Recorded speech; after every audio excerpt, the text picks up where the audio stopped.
To deal in particular with the issue of investment protection under these agreements, the Commission has recently launched a public consultation to get stakeholder input, and you're all very welcome to have a look at it and to contribute. We'd really like to hear from you.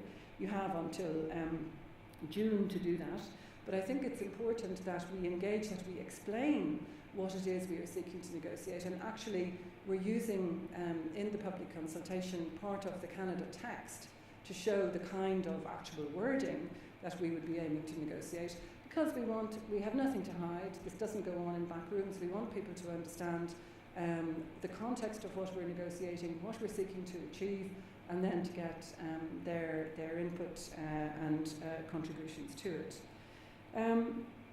As I said, I think this will be a very difficult. These are very difficult negotiations. We feel that the time has come, and we feel the interest from our partners to try to develop this new generation of agreements. Specifically on the TTIP, I don't think that we will be in a position to conclude before late next year, probably. But I think that there is a very strong determination to show that we can do it for all the reasons that I've outlined. And I think it's going to be building on the Canada model, of course adapting it to the situation with the United States.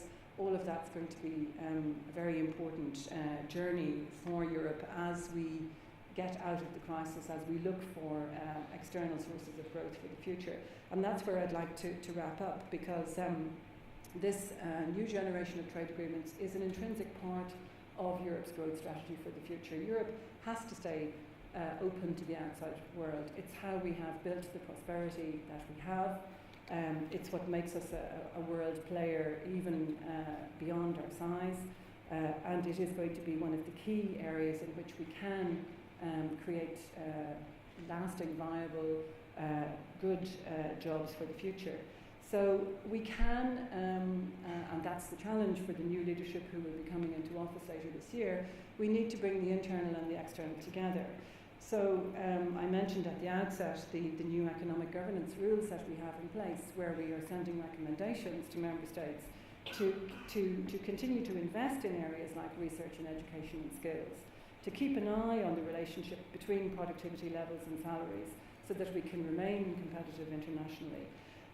We can use the union's internal market to develop the kind of size and scale to take on the rest of the world.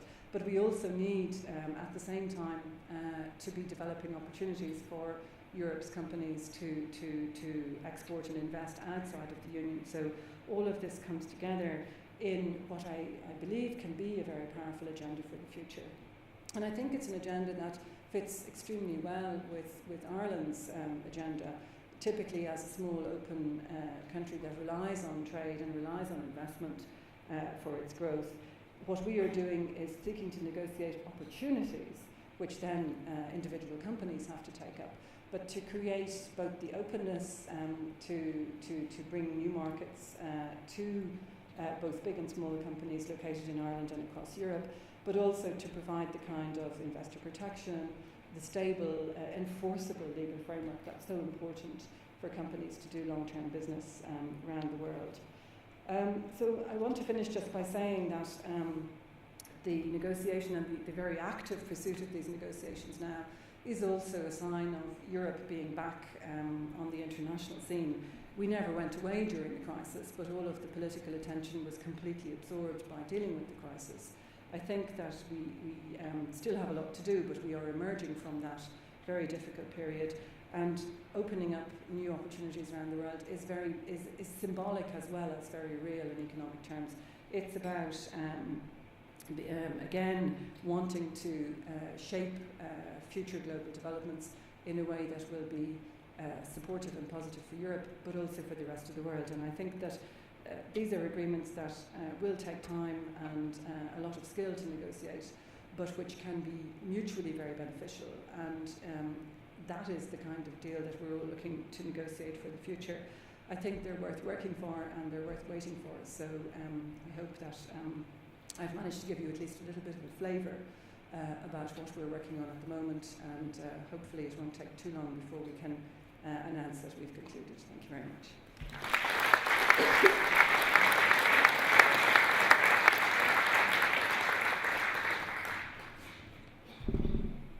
Catherine, you sit down. Yeah, thank you.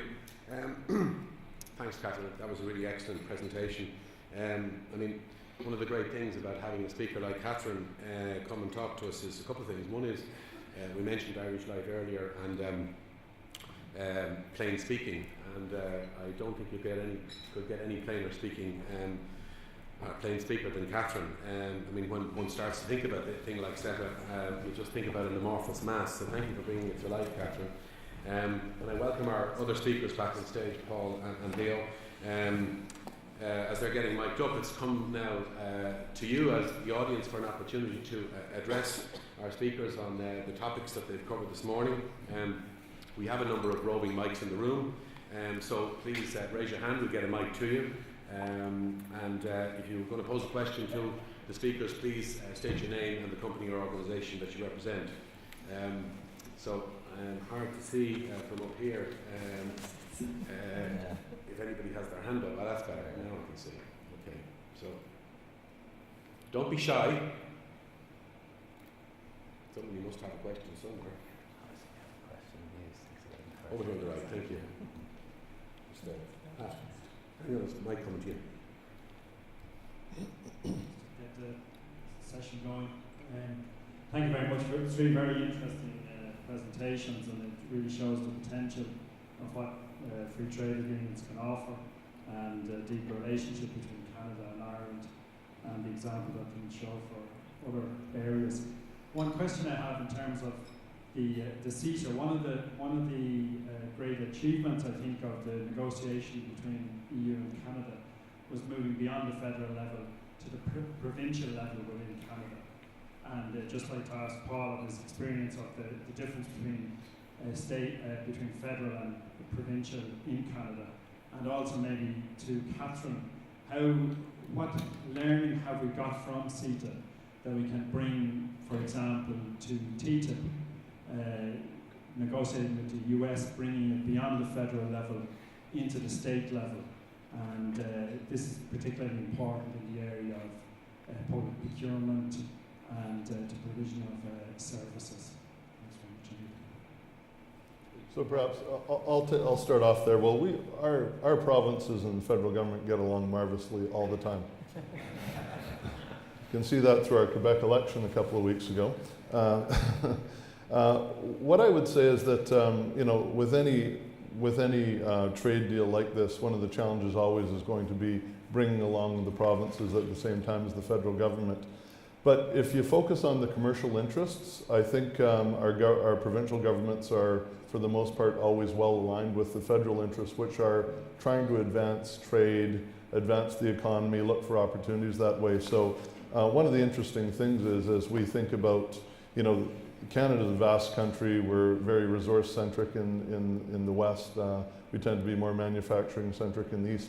But everyone has commercial interests, and I think when we focus on things where there is a commercial interest for the country and for the provinces, you don't end up with a lot of roadblocks there, and then we sort of move forward on the federal side. But Catherine may have a different perspective. Well, I think that the negotiations with Canada have been very useful as a marker because of dealing between two sets of developed economies. Now, with the US, of course, the size in terms of population and the scale is different. I actually think that it will be much more difficult, the public procurement side with the US than with Canada.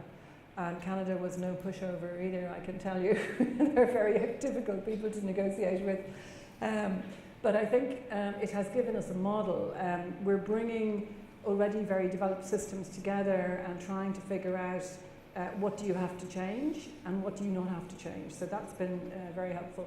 And on issues that I mentioned, like investor protection, I think that the negotiations with Canada have been groundbreaking.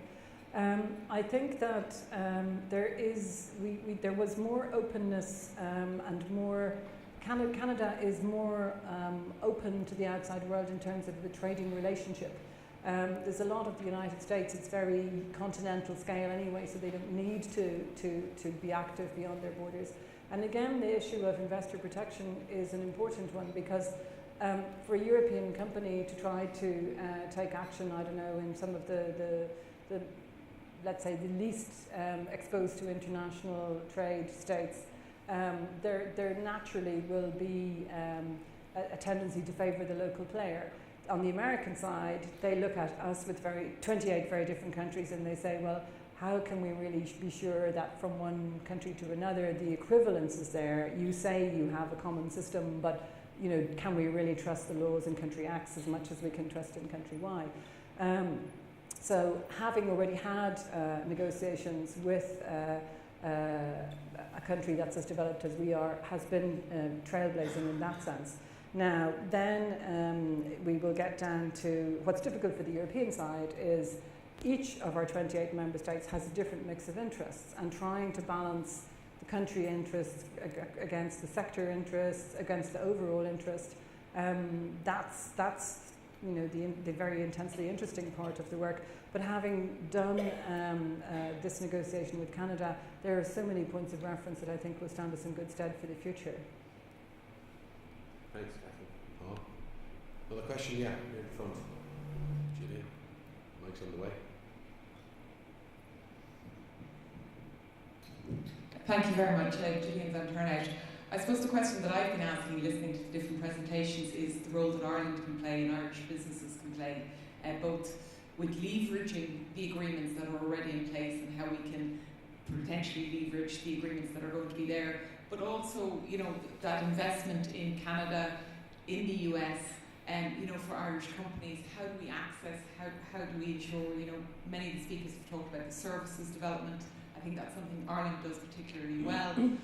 So what advice would you be giving to Irish businesses that we maximise? Because obviously, Catherine, I know you're looking from an EU perspective and Paul from a Canada perspective, but for Irish businesses, we want to obviously get the most out of it, so I'd welcome your advice. I'm going to let Catherine go on that. They're going to let her go first. Well, Catherine. I would say that Irish businesses start with a head start on all kinds of things. First of all, with Canada and the US, we're dealing with the English-speaking world. We're also dealing with the common law system of contracts and all the rest of it. It's more complicated, that bit more complicated for the continental EU member states who come from a different legal tradition as well. So let's say we're starting several steps up the stairs. And then because of Ireland's long openness to foreign direct investment, I think here the administration has been very willing to listen and to adapt the regulations that they can while still being part of the wider EU regulatory framework. But Ireland has been one of the countries inside the Union pushing for what goes under the heading of better regulation, which we ourselves are, the Commission is very